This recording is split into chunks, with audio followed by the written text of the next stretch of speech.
interesting thing with this guy who was the seller. He lived there for a long time, right? And he refied the house at some point. Now, he was older. He might have been 85, 95 years old. I don't recall. Well, his daughter ripped him off.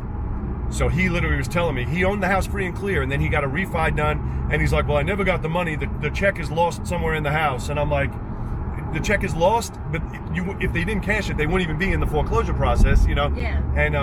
And he was like, yeah, the check is lost. He had bars on his window, and I asked him, I said, this is a nice neighborhood. It was to keep his daughter out.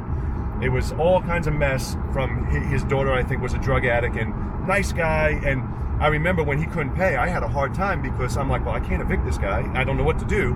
And I ended up calling, and there is such a thing, if you never heard of it, called Adult Protective Services. Because I didn't know what to do. I called the city, and they put me in touch with Adult Protective Services, and they helped get him into a VA home. And they got everything taken care of for him. Because I was stuck. I'm like, well, I cannot evict this guy. He's a nice guy. He's an older